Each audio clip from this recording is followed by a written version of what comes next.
And we are live. Hello, everyone, and welcome to this week's Movie Club Strikes Back Hangout.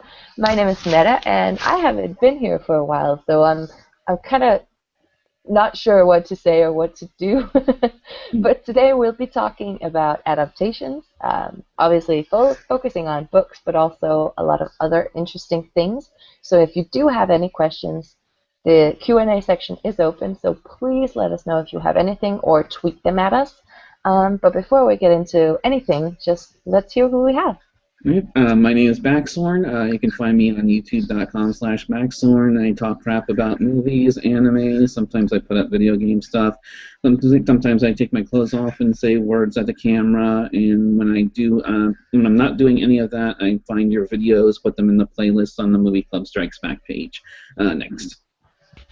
My name's Adam. My YouTube channel is Junk Drawer Videos. My Twitter is the same. I make videos about junk and stuff. Hi, I'm Kiwi. I had a real name once, but I don't think anyone ever remembers it, and neither do I. So I'm just Kiwi. I have the whole YouTube, Twittery channel thingies too, and it's written right down here, so you can see it. I love doing movie reviews and just word vomiting out to the camera, so you can come watch me do that. Yay! Oh, it's me, sorry. And I am incredibly tired and out of practice, and I usually do movie and anime reviews, but right now I am providing empty space where, videos used to be, and I will get around to providing stuff to go in that space, but it's been a busy couple of weeks. And I'm wearing lady earrings. Like a proper lady.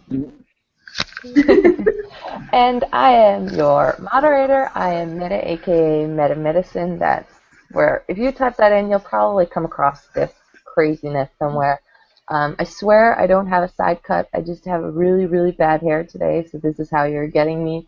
And as usual, 50 Shades of Grey is my bitch, so I will be talking about that tonight. And it's just the perfect opportunity to do so, because today we will be talking about adaptations.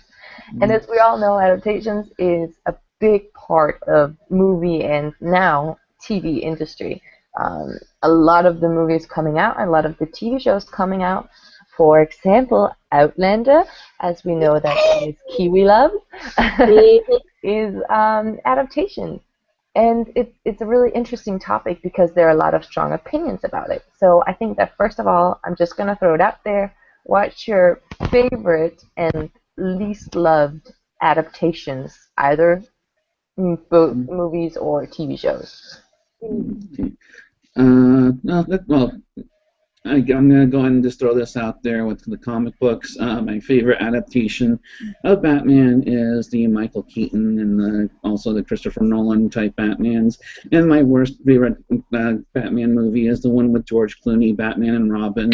But my part has been finished here, so I'll catch you all later. Go on.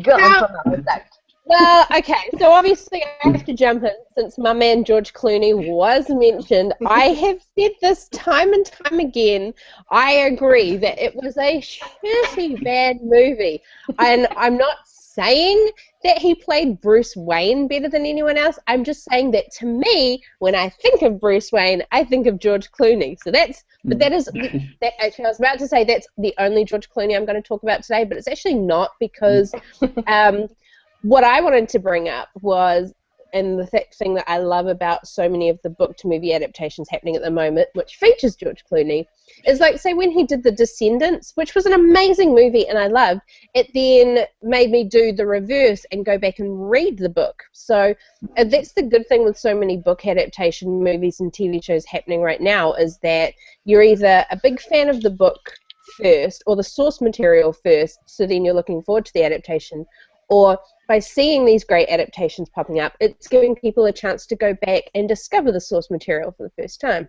So, I also have to say Batman armor does not have nipples. So, but that's the best part. Even he agrees that bat nipples shouldn't have happened, unless they were like you know, with Austin Powers and the fembots and how the nipples like pop out and become machine guns. That is the only time bat nipples would be acceptable on Bat and Robin armor, as if they then suddenly turned into like little guns and it was like pew pew pew pew pew. Because then they would at least have a functional use.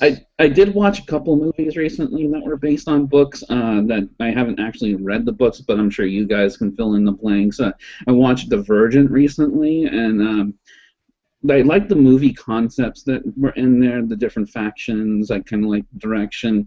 The movie itself kind of had like scenes where it looked very TV, like made for TV-ish, very low quality scenes, at least in my opinion.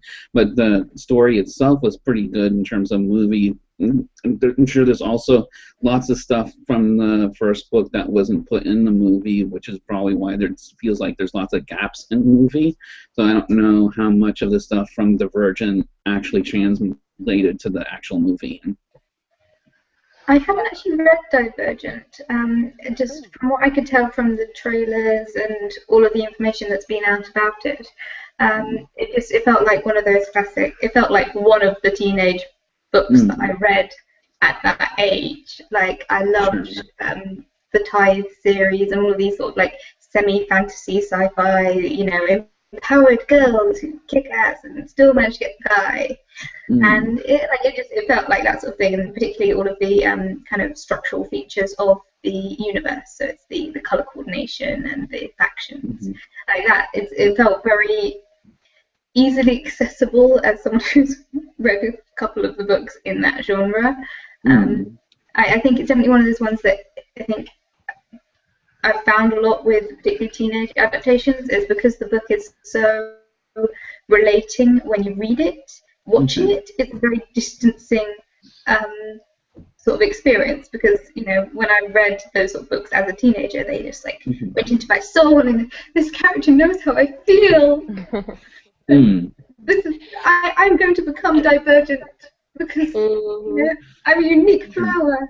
And then watching it as a film, it's someone else doing those things. And I just, when it comes to those sort of things, when I had a very close internal connection to them, watching the adaptation sometimes feels a little bit jarring. But I've heard it's a relatively good film, relatively good acting, just odd age discrepancies. Yeah, I mean, sorry, just on that point, there's because we were talking about the fact, or you were talking about the fact that, you know, it seems like, oh God, yet another one of these types of movies and about the young teen girl, and I'm so great. If you watch the honest trailer for Divergent, it makes a hilarious point of, no, seriously, man, we've done this review before. It's the Hunger Games, right? It's the Hunger Games. Because they're very, very similar, but I think that's why I'm liking that so many more book to TV adaptations are happening, is because, you know, yes, we've got a big chunk of these, they're so identical with like the Twilights and the Hunger Games and the Divergent, but it's also showcasing a lot of very different sort of books and, you know, fantasy books that were normally sort of relegated to the dark corner of the library that no one would dare go in or be seen in, is now really being accepted more and brought more into the light, and I freaking love it. And of course, Hunger Games is a rip-off of Battle Royale. Well, I mean, she even said that when she was writing Hunger Games that she was flipping between channels, and one of the channels that was on, it had Battle Royale, and then on the other side she was like Survivor or something, and she was like, what would happen if you combine the two? And that's sort of where it all started from. Yeah, that's another one I've never read the book of, is Battle Royale, even though it's a great movie in my opinion. I mean, I just think it's so out there and different in terms of concept, and just a lot of the specifics in terms of what assholes kids can be towards each other when dropped on an island, expected to be the last person surviving, obviously. So it's like, even without that, just in high school, kids are assholes to each other already. So it's like, and then Which is a rip-off of Lord of the Flies. I hate Lord of the Flies so much. I love Lord of the Flies. Both the book and the movie was so good. Where's my stick? I saw it when we're like 13, 14 here. We do this thing where we basically, we call it the confirmation I'm not sure if it's actually a thing anywhere else, but like you get baptized, and then when you're 14, you have to like accept Christ, and it's like a Yeah. big thing, and you get presents and all that shit. And preparing for this whole thing, my priest apparently thought it was a super good idea that we should watch Lord of the Flies, and I had nightmares for a month, and I'm not seeing that shit again. That's interesting confirmation prep. I know, I was like, The people that I know that have been confirmed did not have to watch Lord of the Flies. no, I know, I'm so weird. And in the beginning, I thought she meant Lord of the Rings, and I was like, hell yeah! So I was like, that's even weirder, though. That's like really weird. But I love Lord of the Flies. no. It was one of those few books when I was at school that they gave us that I actually really, really enjoyed, and then loved the movie. Like, I mean, I felt so bad for wee Piggy, but I think the thing that I loved the most in the movie was, like, you know, you see these kids throughout the whole thing, and they're like all trying to be so badass, and then right at the end, when, like, you know, another adult turns up, yeah, they're suddenly kids again, and they're crying, and they, you know, sort of the weight of what they've actually done hits them, and I'm just like, oh man, that's some powerful shit. And I just think that they adapt, like, the emotions that I felt when I was reading the book, I really felt replicated when I was watching the movie. And I think that is probably one of the biggest keys for an adaptation, because so many people, they read a book, and to them, they think what they should see on the screen literally should be a page-for-page translation. And people forget it's not a movie translation, it's a movie adaptation. So a really smart director will look at the book as an entirety, and then, because not everything, the way things work in books, you have so many flashbacks a lot of the times, or things pieced together, doesn't necessarily flow in a story arc if you were to put it to screen. And I think Peter Jackson did a really, really good job of that. If you look at the Lord of the Rings trilogy, and the fact of the way the books themselves are written, it doesn't flow in a logical timeline. So he literally sat down with all three of the books and the appendices, and they had a big giant board, and they pieced together what from the books should actually go where to make a logical linear progression for a movie, or for a series of movies, because people's attention with movies doesn't often get as in-depth as it does with books. Yeah, so that's why adaptation is a really good thing. Yeah, and also a lot of cases like Lord of the Rings and other type, there's like a huge world that has to be encompassed in a 2 or 3 hour movie. A lot of that information is not going to be able to be compressed in that 2 or 3 hour segment. I mean, just different, like Mordor and other areas. I'm sure there are parts of the books where people would go to some place that weren't in the movie, and just geography-wise, because of the world so large. Yeah, I was discussing this, like a similar issue with one of my friends the other day, which was the concept of trailers for movies, and how sometimes trailers for movies are completely, like, make no sense in terms of what the film actually is. Like, they give a completely different feel to what the film actually is. And I think in a way that good trailers are the ones that capture the atmosphere of the movie. Good films, for example, should capture the atmosphere of the books. They can't give the same level of detail as the books would, because it's the same equivalent, ratio as it would be to a film to a trailer, for the most part, unless it's a very small book, for example, The Hobbit. But to really capture the feel and the emotional message of the original material into the adaptation, that's like a real key, and it's something that it bothers me. I don't mind little things being changed here and there. Like, I've seen adaptations where, a hair color changes or a race changes, or something like that. As long as it doesn't affect the overall feel and the overall message, I don't mind. Right. Yeah, that's the other thing I think, is how relatively easy it is to translate whatever it is, whether it's a particular race in a book to movie. If the costume, making the costume is going to be too much of a hassle, or if just the production values of the translation, depending on what the creativeness of the director or whatnot, if it's going to be possible to actually put it in a movie. And like you were saying, Jenny, how a race would change or a hair color would change, if that's like an aesthetic thing for the director, or if it's just not practical to actually make it into the movie. Yeah, I think that minor things like that is okay to change because, well, obviously, like race is a big issue sometimes in Hollywood. Like you can't have an old white cast or something like that, or otherwise, there's just going to be issues. But there are some movie adaptations. My Sister's Keeper, where they changed the ending, the actual ending of it. And I feel like that is just going too far, way too far. Sure. And I feel like when you start messing with such critical points in the story, you're just shitting all over your source material. It's okay to change and stray a bit from it if you want to add more depth or want to add in, for example, in The Hobbit, where he adds a character that has never been described at all. Is it Tauriel, I think, her name? Yeah. And like that's okay because you don't destroy the story. But when you start really fucking up an ending or killing a character prematurely or anything like that, I think you're really screwing yourself royally because fans are not going to appreciate that. I mean, and I'll say myself, it took me time to adapt to Nick Fury, for instance. A lot of the Marvel comics, Nick Fury is white, and they had Samuel Jackson play the part of Nick Fury. I think there is a small set of comics where Nick Fury is African American, but most of the times he's generally a white guy with an eye patch and a gun. The Ultimate Universe, I think he is. Yeah, I think in the Ultimate Universe he's model of Samuel L. Jackson. Yeah. They basically cast the models and sign off. Don't worry, I have seen it, Kiwi. I have seen Kiwi.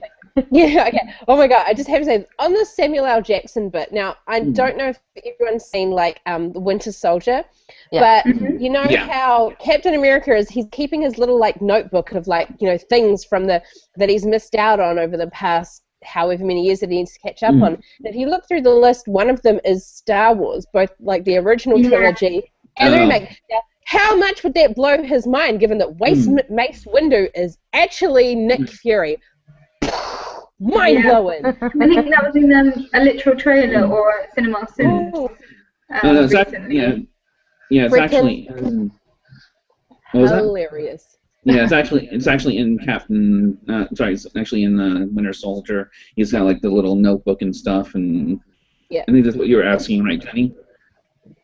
Oh no, they mentioned that point, and I'm pretty sure it was one of the Honest trailers when they decided to. I was going to say, was it one of the Honest trailers? So freaking cool. They were like, well, all we can do is just like nitpick about tiny little details. Right. Like on the adaptation point that you guys are making about, just changing really small minor things and not minding about that, I'm the same, but at the same time it also makes you think about the butterfly effect on how one tiny small change can actually have a bigger, longer run. Now with like a small movie, if they're just going to encapsulate a whole entire book in a movie, it's not often as bad. It's when you start looking, and what a lot of people have realized is that to really do books justice, especially very big, large fantasy books like Game of Thrones and Outlander, it really needs a TV series to actually get the depth from the book onto screen. Now, with Game of Thrones, they've made and a lot of people have mentioned this point, so when they introduced the character Daario Naharis, who is the sellsword from the Second Sons, who joins Daenerys Targaryen, he's a Taroshi character, and those characters are described as being very flamboyant, brightly coloured hair, because they dye their hair, they dye their beards. And they didn't do that with the TV show, and it's a very small, minor change, but the butterfly roll-on effect is that in later books, there's a character who's basically been in hiding his whole life, and to disguise some very obvious character traits and sort of looks, he disguises himself as a Taroshi. Now, if we're not seeing that a Taroshi character has this flamboyant coloured hair, does that mean that they're either not going to do this if they introduce this character, or are they just not even going to introduce this character at all? And at the point we're at in the books, it's like, well, we know he's got to have quite an important role coming along later on. Or are they not going to bring him in at all? And so it's looking at that butterfly effect as it rolls on, is that are these little tiny changes that are being made, are they going to have a bigger impact later on, or is it just going to then mean something very big in later books is completely cut from the TV series or the movie? So it's What very what I'm tricky. thinking, sorry, about, for example, Harry Potter, because Harry Potter started filming before the final movies were out, which means that they didn't really know what were important aspects from each book to draw out, because they might be important in the last movie. And I think that was a big flaw, actually, because in my opinion, I love Harry Potter. I'm a huge nerd. Like, if you there, you look back there, I have like 5 Harry Potter dresses and leggings, and I freaking love that shit. But the Harry Potter movies really kind of disappointed me in some ways when I think back about it, because there's so many things that then again, I'm a Harry Potter nerd, so there are many things that I feel like they missed. Things that would become very important in the later movies, and it's too late to change now because, surprise, the movies are already out. And I think that, as also with Game of Thrones, that the books aren't finished yet. The series isn't done yet. We don't know where it's going, and they're killing off characters left and right that George or Martin has not killed off yet. I mean, that's that kind of limits his storytelling, because he can't have that character do something important in the end unless they bring back the character from the dead, or But that's why I think the important thing of an adaptation, especially of a series that's still being written or ongoing, is having the writer actually as a producer and having that input into the show, which George R. R. Martin, when the guys that are producing the show and writing the show wanted to adapt it, they had to meet with him first, and he asked them questions, things like, well, who do you think Jon Snow's parents are?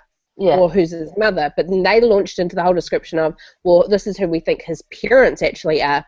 And, so they showed their understanding of the source material so far, and that's why he's had so much of like an assistance and a collaborative effect on the TV series to sort of say, well, yeah, okay, you're killing off people that are still alive in the books, but it's fine to do that because it's not going to have an impact. But he's also said himself that, the show itself is also giving him a bit of guidance on where to go. Like, he knows the ultimate goal and what he's going to end with the books.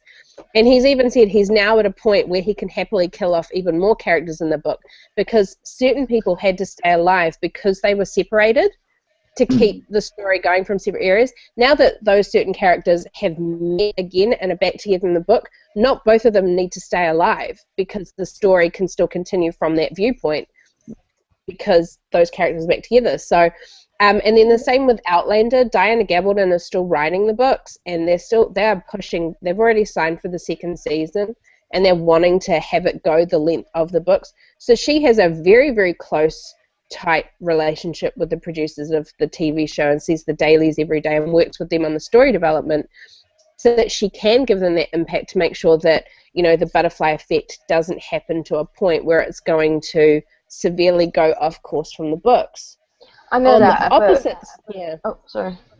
But on the opposite side of that, with, say, like True Blood, for example, they literally said, we're not doing an adaptation, we're just basing it on the book. So, like, the first season followed very closely to what happened in the first book.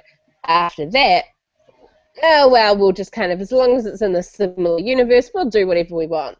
Yeah. And it brought us a lot more Naked Alcide, so I was very happy about that. I didn't know that True Blood was an actual book series until now, and I thought it was. The books are not great. I thought True Blood was just vampire porn. It is. Yeah, it is. And it's good. Pretty much is. Yeah. It was the same with 5 stars. Same with the Vampire Diaries. Like, she only wrote 3 books, I think, for the Vampire Diaries. 4? She wrote them a very long time ago as well, and so they've taken kind of the basis of the books. They've stayed reasonably true to the story, and then now they're kind of, well, to a certain point, for sort of the first book and a half, or first 2 books, wasn't it? I don't know. I Um, tuned out when I was reading the books because I read them a very long time ago, and I kind of yeah. got bored with I've read the first 3, I think, and it basically, I, like it. they added Jake. I don't actually think he's in the books. I think she has like a baby sister or something like that. It's just, I don't know. No, for me it was like 2 very separate things. Mm. But like I just think that as you talked about with Lord of the Rings, for example, was that they sat down and they looked at all the books, like what is important to draw from this. And I think that in my opinion, Harry Potter would have been way better if they had done that, because obviously J.K. Rowling was writing the most important book series of our generation, basically. And she didn't want to give that much away. She wanted it to be spoiler free, basically. So obviously, she didn't want to give too much away while being a part of it. And I'm not even like, I know she was guiding them, obviously, like she was guiding them with questions and stuff. But still, it just could.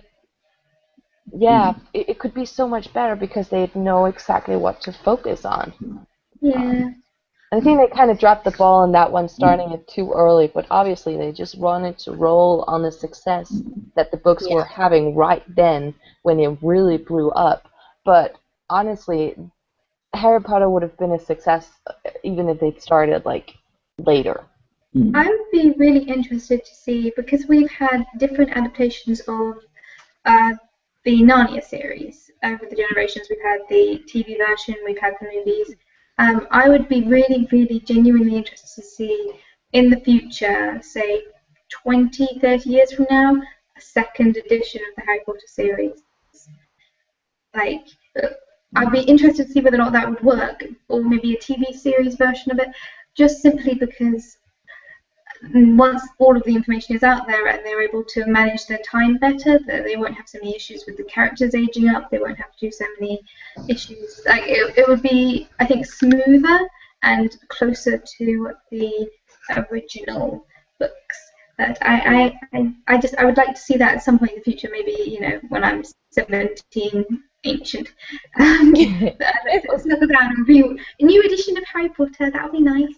That actually kind of leads into a question I have that I wrote down, is whether if some things are more are better created for a TV adaptation or a movie adaptation. Because in my mind, Harry Potter should not be a TV adaptation because I think it might be too cliche. Like, I don't know. Yeah. In my mind, it would be best as a movie, but it's always going to be difficult because there's so many things that need to be there. I think. Oh, Jenny? Sorry. Go ahead, Jenny. Okay. I think it would, just in terms of pacing, it would be really difficult to manage as a series, because just getting that rhythm going it'll be 7 seasons, and that's a long set of seasons. And in order to get all the information, there'll be a lot of filler. Even if we're going into details, I think 7 movies would be the way to go, or 7 long form like mini-series sort of thing. So like an hour, 2 hours, 3 hours per film. Like, so I don't know, TV series where it's 2 1 hour segments or something would be better, a mini-series sort of thing, rather than a full-blown TV series. Otherwise there'll be way too much going on. But either way, it's got to go over the course of several years, because you've got to grow with the actors. So I think film be better, just because it'll help manage that timing better. And you go. I was just going to say, I think it also depends on the genre of what the book is that's being translated. Mystery detective novels sometimes translate, I think, better into TV series than necessarily movies. I used to, when I was a lot younger, I used to read Hercule Poirot, part of the Agatha Christie series. Yeah, and I really liked those books. I think they made both a TV series on one of the British channels, and I think they also made a couple of Hercule Poirot movies. I'm not 100% certain on that, but I think the TV series did better in terms of since it's like it's one crime, and they're trying to solve the crime up until the end of the TV show, as opposed to the movie where it's like you have to fill up the 2 hours of how do you figure stuff out.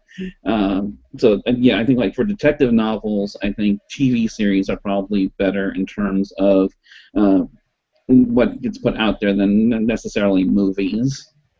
Yeah, definitely. Well, I mean, the whole detective genre itself does lend itself very well to a TV setup, given that so many shows already are the kind of monster of the week type, or the case of the week type story, and it does make it more difficult to, like, those books in general are a lot easier to write as a longer ongoing series, and so it lends itself quite well to being that kind of TV show, even if you have a bigger case, even if it's a bigger, thicker book, a bigger case that spreads itself over several episodes.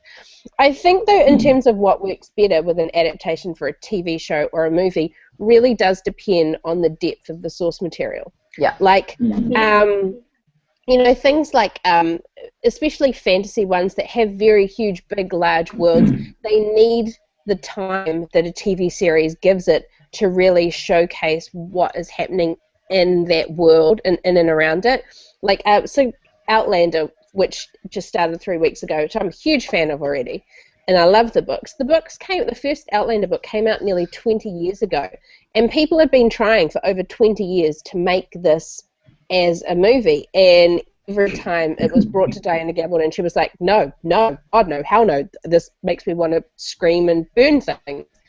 And it's because you can't take a book that is like this thick and just jam-pack it, with little tiny print as well, this thick, and jam it into 2 hours. You lose so much of the integrity of the book. And that's what they did with Harry Potter #5, and I'll never forgive them for that. Sure. Yeah, sorry. And again, that's the problem. And again, maybe it relates back to your point of they started doing the adaptations of Harry Potter too soon, because the first few books were very, very small. Yeah. And then as the movies came out and the popularity of the franchise itself grew, that's when the books started becoming bigger and thicker to put more backstory, more history, more depth of character into it. Yeah, and I was just looking at the Q&A real quick. John, I was about to go to that. Okay. You're the moderator. You're the moderator. Go ahead. Thank you. I've been looking at Sean's questions for like half an hour now, and I feel so bad, but I don't want to interrupt everyone. So now I'm just going to do it. Sean, we love you. Thank you so much for watching. He has an excellent question. He asks, which books or book series that have so far not been adapted for the screen would you like to see made? And, 50 Shades of Grey. Well, actually, 50 Shades of Grey has a movie, doesn't it? Yeah, well, it's not out yet. Right, yeah. Well, I was going to say, because I saw that question too, and I wanted to say that the fantasy series Dragonlance, it did have like an animated CGI really crappy movie come out many years ago, which with Lucy Lawless as with Gold Moon, but it was just so badly done, the animation. It was just, and that's something that I really want to see as a TV series, is the Dragonlance Chronicles, because to me it's like one of the most epic dragon versus human type stories that are out there that I think have inspired a lot of other things, like Record of Lodoss War is one of the animes I think that was inspired by it, and I just think that really deserves its own TV series. Okay, I have two. Can I say mine first? It's very quick. Yeah, go for it. Mine is it's a Danish book. Actually, it's a Danish book series that I read while I was a teen. It's sort of a fantasy-ish situation. It's called The Shamer. I know that they were talking about doing an adaptation, but I haven't actually seen anything coming out yet. I hope that they will soon, because it's a really interesting story. It's basically about a place where some people have the talent to look into someone's eyes and make them ashamed of what they've done, so they'll admit that they maybe stole something or something. So they'll be hired by people to do this, and it's about this daughter trying to find her mother. So I'm really hoping to see that, but also scared because it's a childhood memory, like a teen memory. So I'll be very scared if they destroyed my ideals of what it was. But that i.e. I would love to. Transformers. Yeah. Jenny. Okay, I have two. The first one's kind of on a similar line to Meta's, which is the Tithe book series written by Holly Black, that has got the most fantastic, it's like steam, like cyberpunk fairies, and it's amazing, and I loved it as a teenager, although rereading it recently, I was like, it's a little bit on me. But I loved it so much as a teenager, and it has the most gorgeous visuals that I would love to see adapted really well with like high-end graphics. It would look fantastic. But I'm also really nervous because the last Holly Black film that got the last Holly Black book that got adapted was not so good. That was The City of Bones, which came out last year or the year before. Yes. And that was, the music in that was awful, and the acting was it felt like they were like, this is the universe and we're just going to That's like 4 books, isn't it? Yeah, and there was only one book that they did. It was sad. Yeah. I read actually the book also and saw the movie, and I was super disappointed because it was shit. But also reading the book, I was like, this is interesting, but it could be really, really, really bad. Yeah. And, well, Tide, for the most part, like the first book in the Tide series is so good. Like there was a couple of points where I was like, nah, but for the most part, it's just so good, and I'd love to see it adapted, but I don't think it's ever going to happen, or at least not happen well. And the other one that I'd like to see, which I immediately, before I was talking to my sister before this hangout, and we were talking about Jane Austen, and both of us immediately said there is no good adaptation of Mansfield Park. There's not a single one that we have seen that captures anything to do with the character of Fanny Price in a way that you're like, this is the pinnacle of Fanny Price. They all take the character and they're like, you know what, let's just throw in whatever the hell we feel like and then put her on screen. Like the Billie Piper version where it's all tits and hair down and you're like, no. So bad. So bad. It made me angry. What about you other guys? Do you have anything? Adam? I don't have any that I'd like to see turned into adaptations.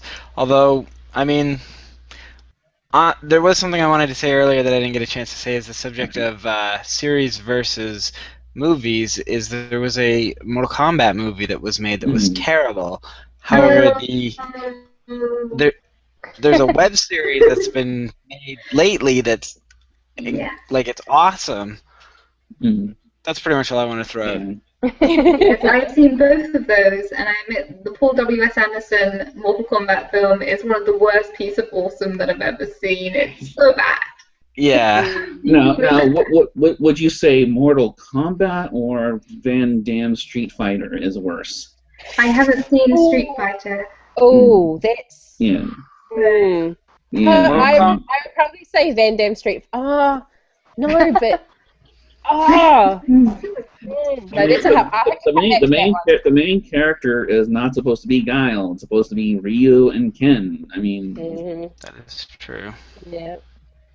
I haven't gone yet. So there's actually 2 that the second I read the books, I was like, good God, I want to see these either as a TV series or as a movie.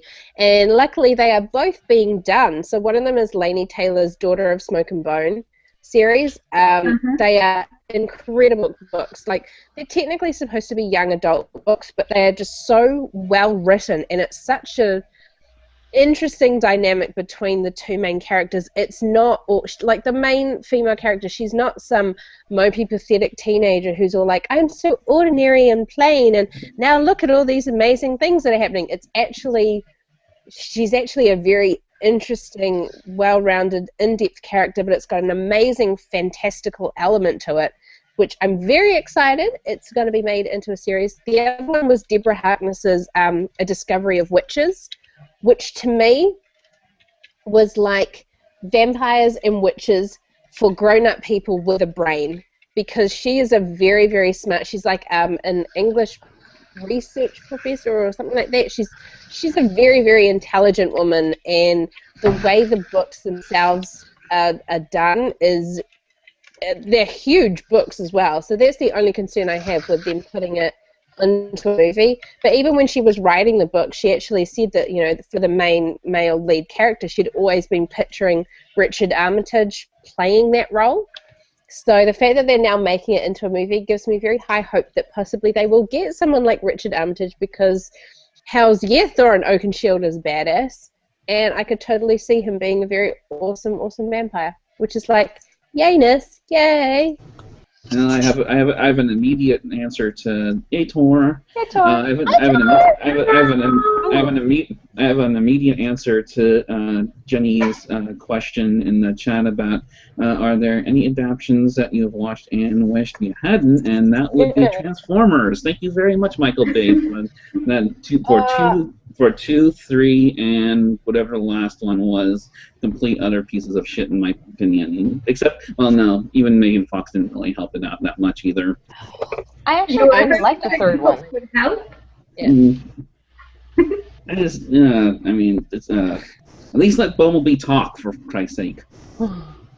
I'm such in the minority because I really like the Transformers movies. But then again, I like George Clooney as Bruce Wayne, not as Batman, but as Bruce Wayne. So we really can't trust my judgment on anything. Well, actually, doing my beautiful segue, let's talk about something other. Since we mentioned Transformers, which is basically not a typical like book that you adapt into a movie or a TV show, I was thinking of things like weird things, like toys have been adapted into a movie now and into a, I guess, a cartoon first, maybe. And just thinking, are there any limits to what you can adapt into a movie or a TV show? Okay, given the fact that they took a Disneyland amusement park ride and turned it into a very, very successful franchise movie series, I would say no. There are no limits. Yeah, sure. we went on Pirates of the Caribbean when we were in California, and there's a lot of references to the movie, and I said, I wonder if they must have put those in afterwards, and Tori's like, of course they did. They based the ride off of the movie, and I was like, no, they based the movie off of the ride. I didn't even know that. I had no idea. Well, I had no idea. The dog in the kennel thing, like the dog in the prison, that's direct from the ride, and then they put it in the film, and then they redid it for the and all the songs I think is direct from the ride. I remember watching the behind the scenes on the DVD. I've never been to Disneyland. Yeah, my best friend like went over to Disneyland when she was really, really young, and apparently her and her brother would just keep going on the Pirates of the Caribbean ride just over and over and over again.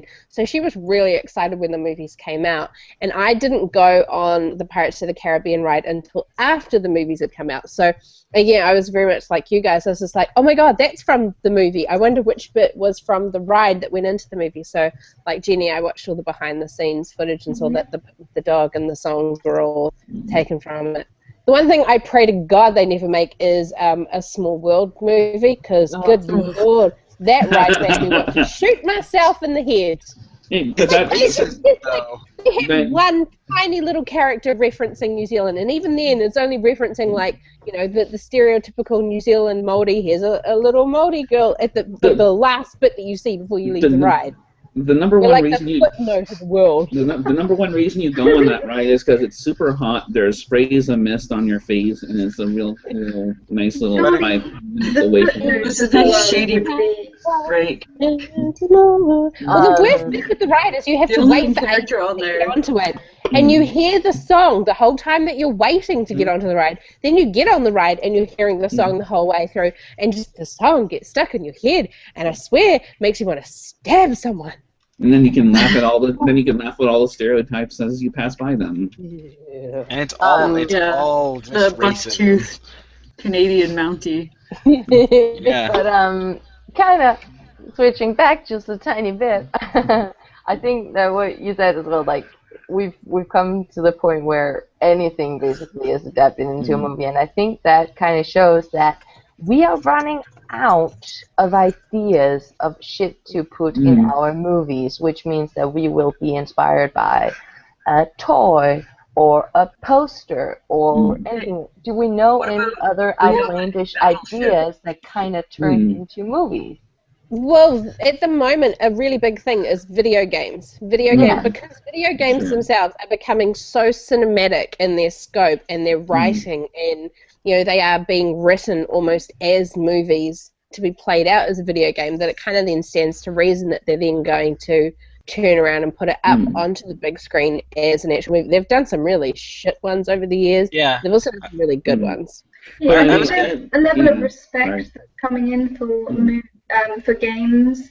Like in the last 3-4 years, like the games that have come out have been of such a high quality, particularly with the cinematic scenes and the acting that's involved. Like, if you look at the old Resident Evil games, they're a joke. But if you look at like the modern, like The Last of Us and all of these ones, like you look at those and you have so much more respect for the acting caliber and the direction, that there's so much more respect that's going on, that I think movie adaptations hopefully will have much more respect for the source material and will be there's like Blood Rain, that's got excellent source material and excellent direction, and what was that other one? Postal 2 came out a while back. Talking of video game adaptations, though, Resident Evil, I've worked out what has got my goat with that series and the adaptation to film, which is the fact that the thing that I love the most about the series is the fact that the concept is classic horror hiding modern sci-fi. So, like, it's a classic haunted mansion with the Walking Dead roaming through it. You think it's going to be all mystical, and then it turns out it's a hidden laboratory. And then it really goes overboard in the fourth game, where it's, you've got castles and magical cults and, all of this thing. And it turns out that actually it's just a military base with some genetic experimentation. And I love that. It's my favorite part. And it's not in the adaptations at all. In fact, they completely ignore the kind of classic horror aspects of it, and that is one of my pet peeves for adaptations, when they take what I view to be the heart of the series and rip it out and replace it with whatever they like. And that's kind of like my pet peeve, because I'm very, like, I pride myself on separating adaptational universes.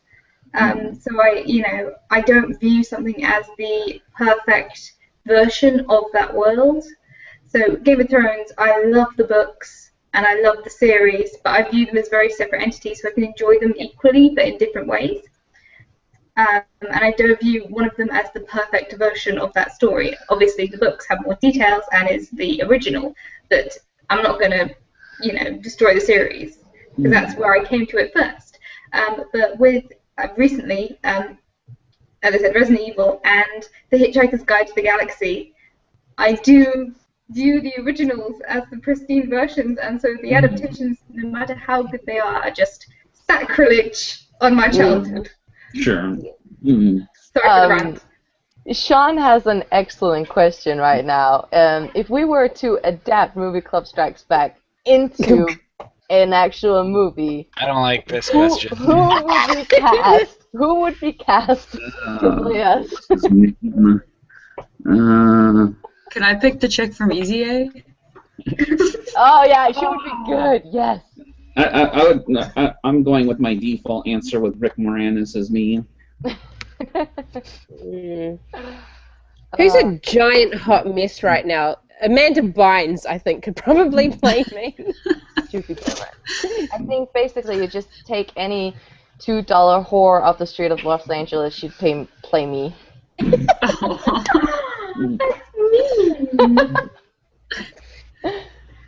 have to travel back in time and get Julie Andrews for Jenny. I'm going to take the compliment. No, very Keira. Actually, you know what? I see you as very Keira Knightley. I mean, Keira Knightley is like, your lovely, sweet little English rose. She's all adorable and lovely and stuff. She's still got a little bit of a like quirky odd side to her as well. And like, I mean, I look at you and I'm very surprised that of your depth of knowledge of anime and that, like, video games and stuff as well. And I'm like, that's not what I expect from Jenny, which is kind of what you get with Keira Knightley. So I'm gifting you.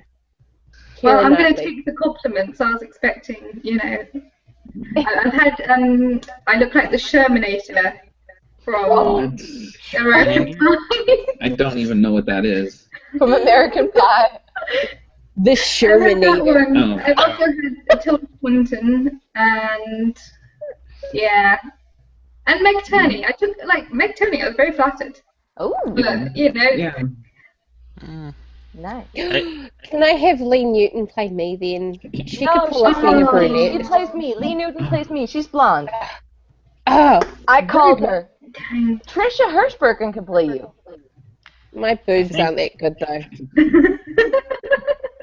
I think I'd be played by Dwayne "The Rock" Johnson. No, Adam. You know who would play you? George Clooney. Take that. No, the Miz. I see you as the Miz. I see The the Miz? Miz here. The Miz. Oh. The Miz.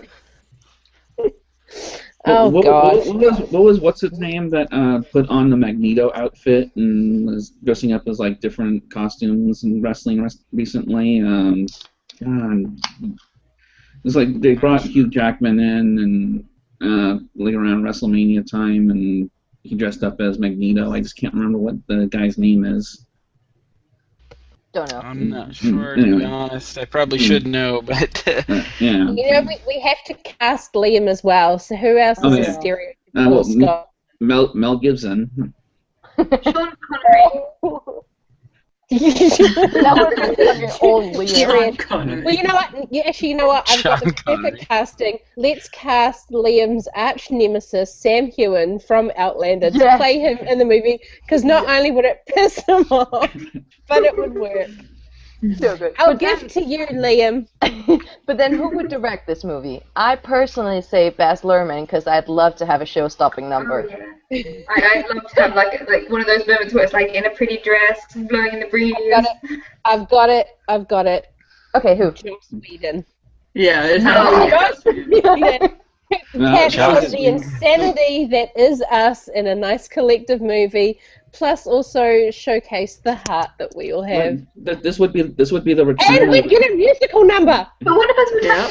have to This would be a perfect return for M. Night Shyamalan. M. Night Shyamalan. Yeah. Sham-a-lam, blah, blah, blah, blah, blah, blah. All of their videos are in black and white. Sham-a-lam-a-ding-dong. And the unexpected plot twist. I'd like to see Michael Bay just to see how he puts the explosions in. Like they sit around and talk about movies. Edgar Wright. Edgar Wright would Well, be no. perfect. But actually, you know, if it's Michael Bay, everyone will have camera shots that start like this. And we're Just have the the MySpace dramatic angle. looking. And like all of us would have like these like, you know, big signs that say like our cities and stuff in the background, like what he's brought in twice with Bad Boys with Miami, of a sign that doesn't actually exist in Miami. So it'll be just this big like Auckland, New Zealand sign behind me, and I'll be standing there all dramatic, and it'd be like, I like that you are dramatic when you're like this.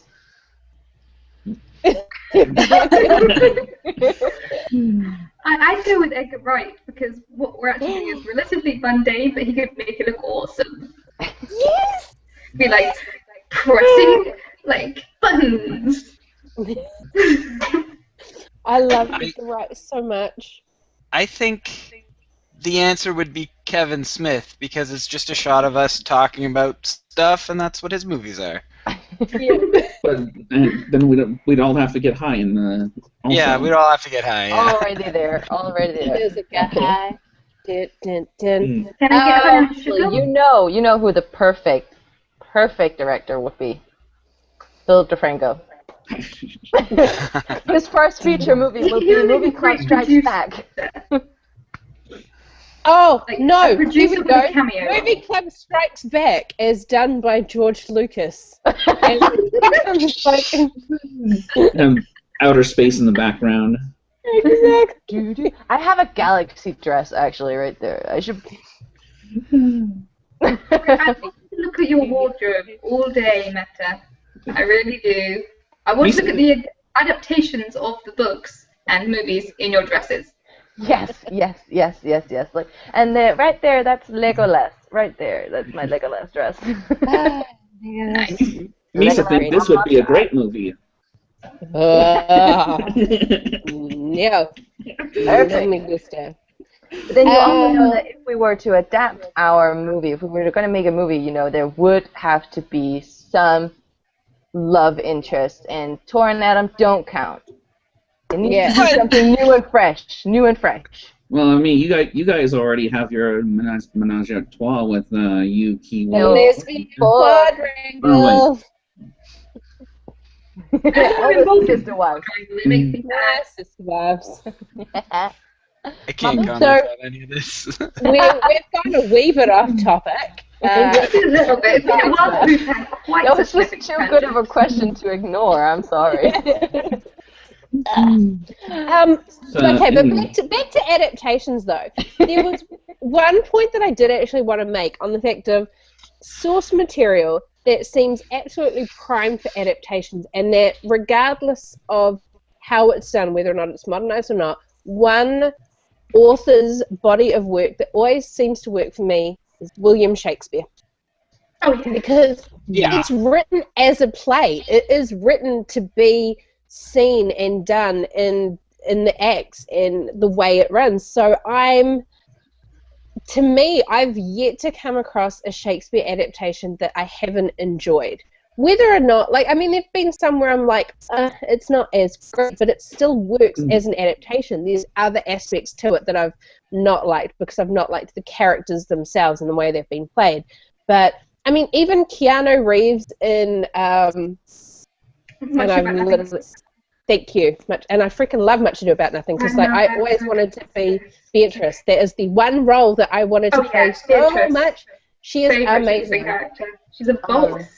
Freaking I will have to disagree because I absolutely not much about it I do, not that. But I fucking hated with a passion Romeo plus Juliet. Was that the Japanese one?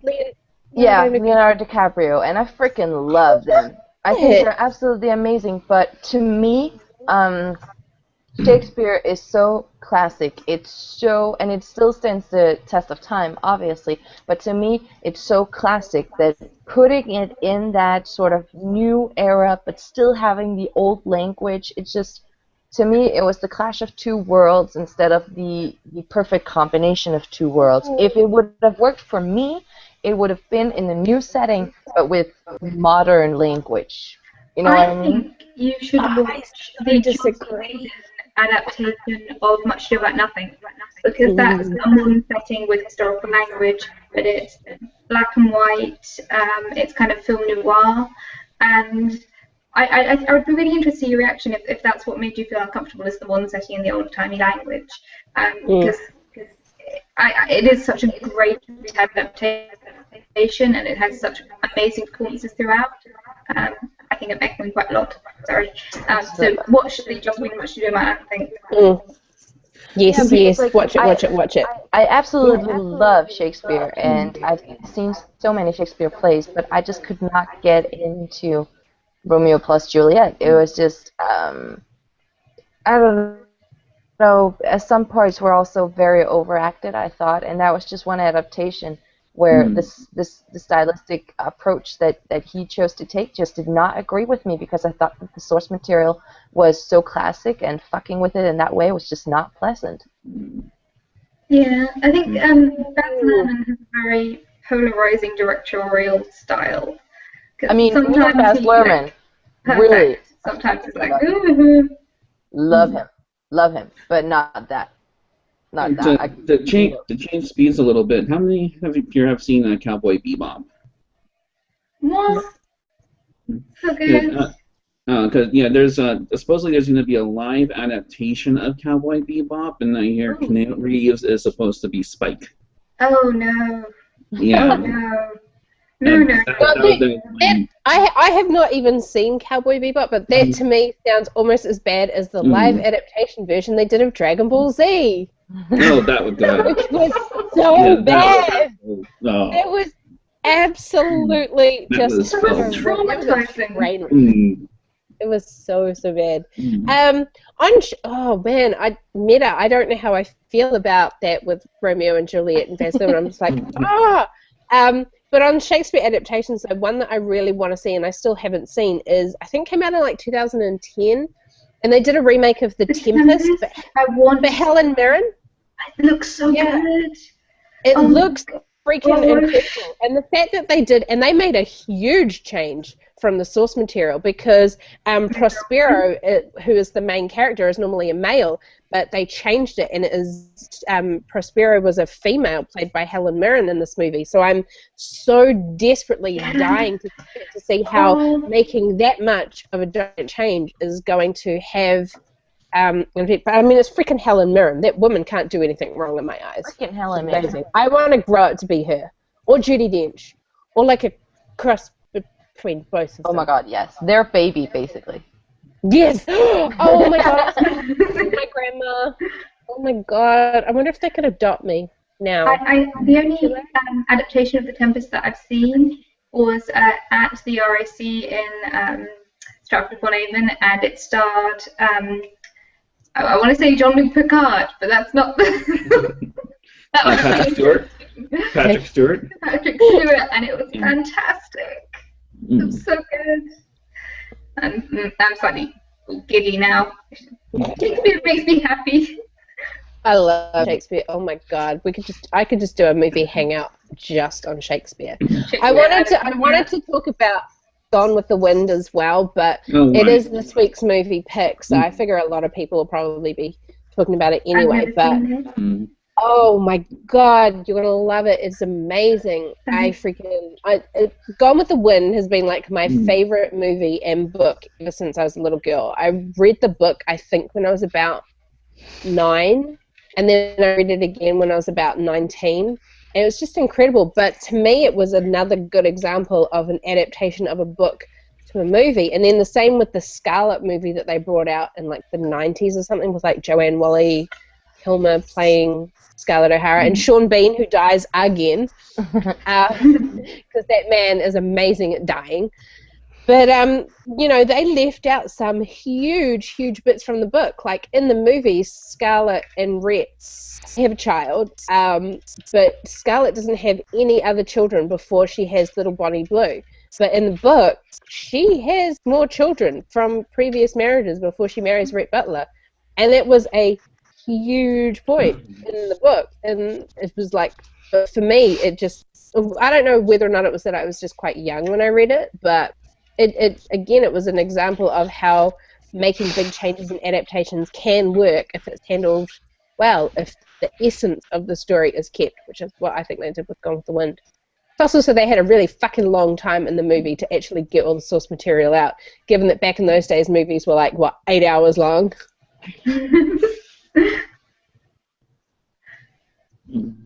Yeah. I don't actually have any thoughts on Gone with the Wind because I haven't watched it.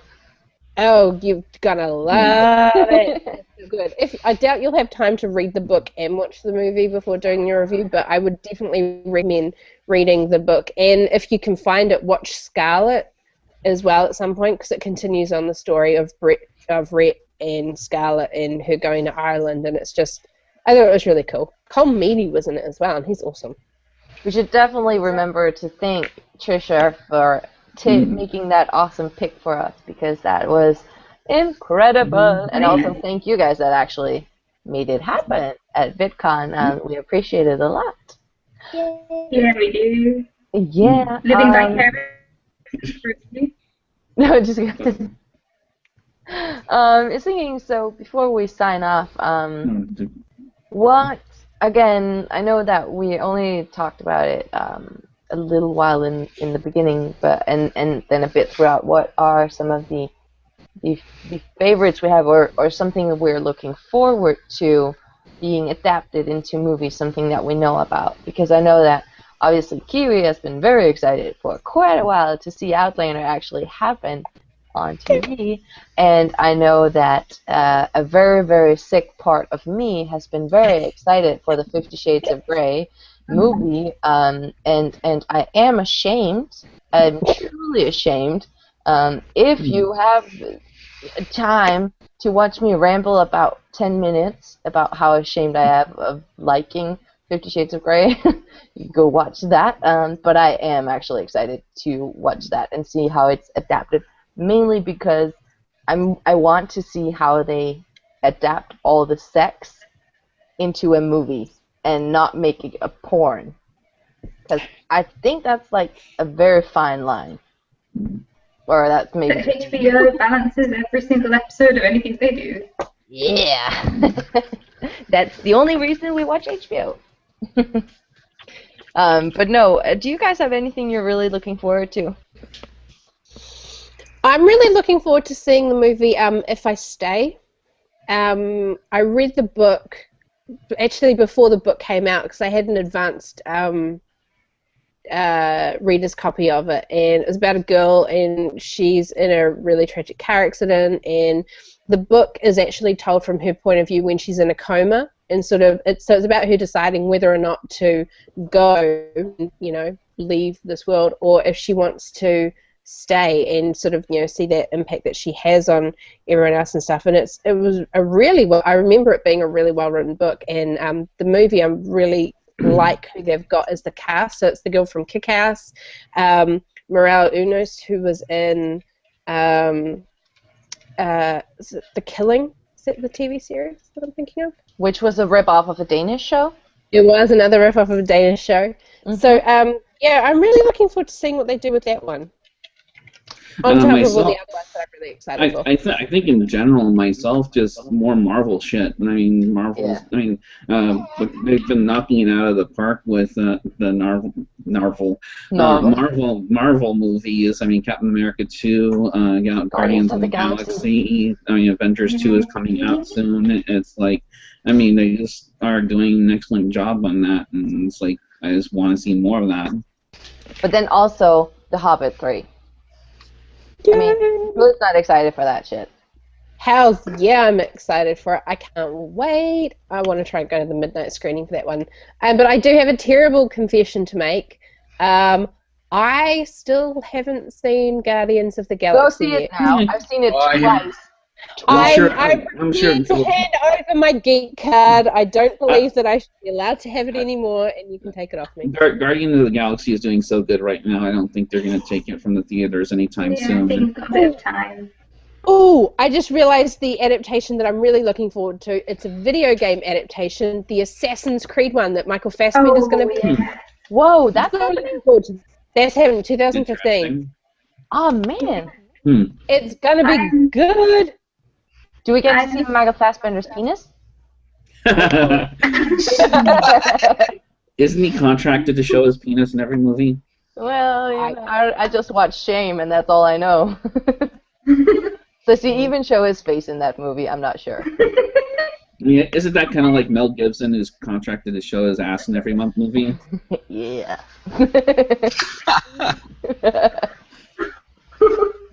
Hello, Jenny. Oh, this is the part of the video where we embarrass Jenny. Yep. Oh yeah, long time coming. I really wish I could have seen her face when we were playing Cards Against Humanity and the biggest, blackest dick card came up. Yes, there were worse cards. Yeah, there were worse cards like Angel Seaman. Oh yeah. Anyway, I am looking forward to The Hobbit. And Assassin's Creed and Marvel, particularly Agents of S.H.I.E.L.D. I forgot that I didn't see the last episode of season 1, and I've just watched it, and I was like, holy crap, that character turns out. Yes, I am so looking forward to Agents of S.H.I.E.L.D. I can't wait. I'm really looking forward to Age of Ultron. Where to find them? Sorry. Nope, go. Yeah, that was the last one. Fantastic Beasts and Where to Find Them. I'm really looking forward to that. Should be good. And I feel Anyone like else? Adam and Paul haven't said anything for what? Yeah. We've monopolized the conversation. Sorry. Any adaptations of anything? I don't have any adaptations that I'm looking forward to at all, but I did want to mention a little something about Alan Moore that I've been trying to fit in. So I'm just gonna say it. Alan Moore has sort of written a lot of comic books that have inspired, like the original Batman movie. He wrote V for Vendetta.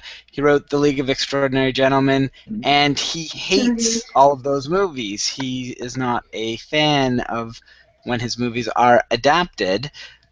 But not recently now, but he also wrote Watchmen, which most people praise for being so close to the comic books that it's incredible that they got it so close to comic books. However, Alan Moore has never seen it, and he refuses to watch it because he feels that he will be disappointed with the adaptation, despite the fact that it is so close to the actual comic book.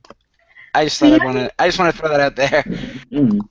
The only two problems that I have with the film for Watchmen is that it's so close to the book panel for panel, but it does glorify the violence in it, and the whole point of the Watchmen comics is that, like, you're supposed to look at these characters and think they're psychotic, that what they're doing is that none of them are heroes. Well, in the film, it kind of is like, yeah, they're badass, they're awesome, kicking ass and taking names, and I should never say that phrase. And like it's kind of, I can understand why he could be nervous about watching it, and also the ending. No spoilers, but the ending is different. I think it's a good ending for people who are unfamiliar with the comics because it has a similar feel without having to go into the huge subplot that is very resonant during the comics. In order to get to that end point and make it make sense, I think the comic version makes more sense in terms of the longevity of the plan. I'm trying not to spoil anyone, but you're doing a good job, actually. In the movie, it does make more sense in terms of the internal logic of the slightly simpler plotline.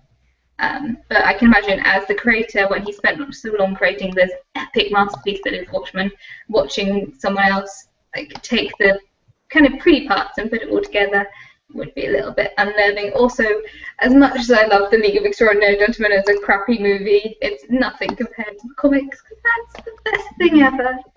Same thing with all of them. Same thing with Batman, right? The original Batman was nothing like The Killing Joke, but, you know. Actually, one adaptation I'm not looking forward to, I guess, is the reboot of Fantastic Four. Maybe better than the original. Yeah, I don't know, completely because like, the original really, really sucked. Really. I watched it last month, and I was shocked at how shit it was. And it takes a lot to shock me nowadays. I completely forgot how I felt about the original Fantastic Four movies. But like, I have a feeling that it could either be like a perfect reboot, or it's just going to be just as shitty, and I have a feeling it's just going to be just as shitty. Wasn't Silver Surfer in one of the Fantastic Four movies? That was the second one. Oh, okay. It was even worse than the first one. Yeah, if that's even possible. I don't know how it was, but it was. So bad. And I mean, oh god, no. I feel like we kind of went through a phase where superhero movies really sucked for a while, like Elektra and Fantastic Four and stuff like that, and like even the first Superman reboot. Spider-Man 3. Now it's like they're figuring out how to not make them suck. Yeah, that's true though. We're talking about Superman Returns, right? With the Marlon Brando flashbacks. Kevin Spacey. That was so bad. As Lex Luthor. Worst casting call in history. Kevin Spacey does no bad roles. He's just in bad movies. Yeah, that's true. But like, I think you're right, Thor. Actually, that there was like a period that was like a really, really bad slump of superhero movies, and now we are in I think I said it in the previous Hangout. We are like in the prime time of being nerds and Marvel girls because they do it justice. They do it right. I mean, for one, I hated the first Captain America, and I will say it flat out. The second one was brilliant. It was pretty good, and like the Avengers, Guardians of the Galaxy, spot on. Just hits every single nerd nerve, and it's perfect. So I think that we've moved past the slump of bad superhero movies, as you mentioned, Tor. But I have a feeling that some movies might be able to bring us back down into that. And I don't like that. I still need to go see Turtles. Nope, I'm not watching that. I don't think you need to see it. Go on cheap night. Yeah. Is it bad, really? It's sad. not. No, like it's not bad, but it's unsatisfactory. So it's not bad, but it's just like it's a fun movie to watch. It's definitely okay. Like the first 20 minutes are not aimed for kids, and then the rest of the movie is totally a kids movie. And there's just like so many things that happen in it that just form these gaping plot holes. It was like they filmed a 2.5-hour movie and then cut it down to 2 hours by taking out every amount of explanation of things. So you're sitting there and you're just like, why is this happening? Why is this happening? And like you can figure it out, but they don't explain it, and that annoys me. Yeah, but you really enjoy it if you're a 12-year-old boy. Yeah, and you're like, you don't care where they got this piece of technology from or how they know this information. You just want to see stuff explode. One of the things one of the biggest complaints I hear is like April O'Neil starts off being a reporter and just becomes a damsel in distress through the rest of the movie. Yeah, but that's accurate to the cartoon, though, really. Mm-hmm. She's just a convenient plot device. She's not even a reporter. She doesn't even know how to take pictures with her cell phone. Oh man. I'm sure she can take dictation. Terrible. Oh my god, that was the worst joke ever. I just realized we had when we were talking about adaptations from not just from books but from anything else. I just remembered now there was a show that was made. So it was Shit My Dad Says that had William Shatner in it, which was originally a Twitter account. And it was basically just some guy writing down the random shit that his dad would say. And it was a hugely successful Twitter account. It went viral. Then he turned it into a book. And then from that point, they made it into a TV series. And it was doomed to fail, given the fact that it was on a network where they literally could not call the title Shit My Dad Says. That is where you're going. So but it could have been so good. But it just ended up turning into this really horrible, shitty, terrible sitcom. But that got its origins starting as a viral Twitter account. So we are literally at the point now where anything can be made into a movie or a TV adaptation. But there was I'm waiting for the Grumpy Cat cartoon. Yeah, that's gonna be so good. It's gonna happen. Isn't that essentially Garfield? Pretty good. Oh man. No. And I think that on that bombshell, we are going to sign up for tonight. You guys want to say bye and talk about what you're doing for future videos? My name is Baxhorn. Like I was saying before, I crap about movies, anime. Sometimes I'm naked in front of the camera. Sometimes I stalk your videos and put them into the playlist. I don't have anything specifically that I'm doing at the moment, other than maybe a little bit of catch-up as I am behind on some videos. So I'll probably be doing that over the course of time. Next. My name's Adam. My channel is Junk Drawer Videos. My Twitter, Junk Drawer Videos as well. I do videos about whatever is on my mind at that time. I also have quite a few videos to catch up on for Movie Club Strikes Back. I'm Kiwi. You can find my channel down at NZ Chris Girl on YouTube or Kiwi Chris Jones on Twitter. I haven't been as prolifically putting out videos and tweeting as I usually would be because I've been working a lot, but I'm playing a big random catch. I think we're all kind of like in Let's Play catch-up mode. But before I forget, because I have forgotten to do this for the last several weeks, back ages ago when we launched our account, we were giving away a $50 For Human Peoples voucher, and I made the draw at the end of the competition time and never announced who the winner was. And I know that our winner is watching us, so Sean, who also happened to be the guy who made our amazing artwork, was the person that won the For Human Peoples draw. So I'm really excited about that. So Sean, I'll be in contact with you, and I will give you the details for your $50 voucher so that you can go shopping on For Human Peoples. But thank you to everyone, though, that has been subscribing to our channel and following along with us and watching us on Hangouts. Please shoot through more ideas to us about topics that you want to see us discussing and talking about. You know, anything to do with movies and TVs, we will take it all on board. We will put it into a theme topic.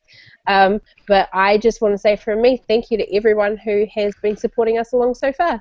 And that's me done. I concur. Yay. I'm Jenny. I'm Took It Home to Jenny on YouTube, at Took It Home to Jen on Twitter, and I'm also playing catch up. I am very, very behind with my videos, but because I disappeared off the face of the earth without telling anyone that I was going to Venice and then having a birthday, I do actually have a video on my channel, so that if you want to punish me, there are 3 options.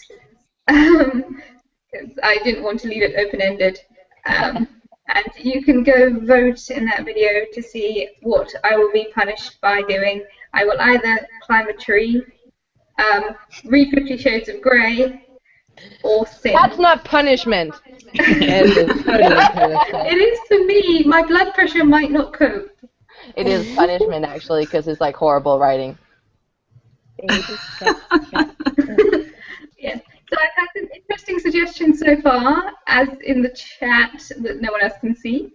And yes, I'm going to do that as soon as I've caught up on the Movie Club Strikes Back videos, which are oncoming. And I'm going to do a couple of anime reviews because I miss anime. And that's me stop talking now. Okay. My name is Tor. You can find me at Tor's Times all across the internet. And I also am behind on my videos. I have like 10 movies to catch up on. And I still have stuff from VidCon that I haven't posted yet. So that's it.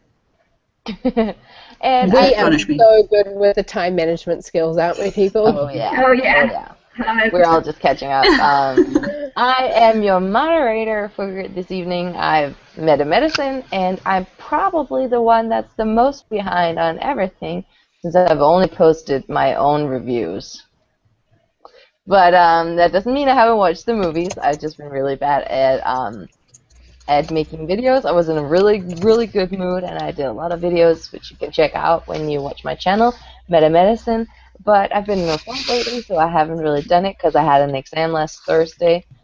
But I will be filming the TMI tag that Humanity did, so hopefully that should be posted sometime next week, which should be very interesting.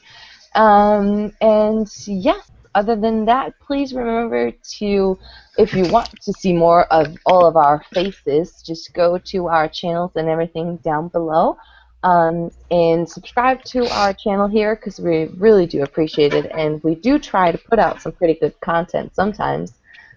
Jenny, stop hiding and stop making her squirm and twerk and shit.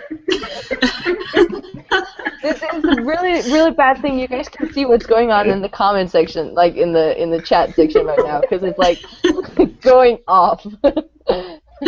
But go on Facebook, Movie Club Strikes Back, find us there. We will update you when we have new things. We also do have some forums and stuff like that, and you can always leave us suggestions for what we need to talk about in these Hangouts. We do love every suggestion because we are, I'm not going to say we're running out because we'll always have something to talk about because, you know, it is us, but we want something topical and we want something awesome So if you have any ideas, please shoot them either on Twitter. Oh, hair everywhere. Either on Twitter or on Facebook or in the comment section here. And other than that, I think that is it for me ruining your Saturday. Please join us next week when another awesome topic and hangout will happen. And I guess we'll see you then. Bye.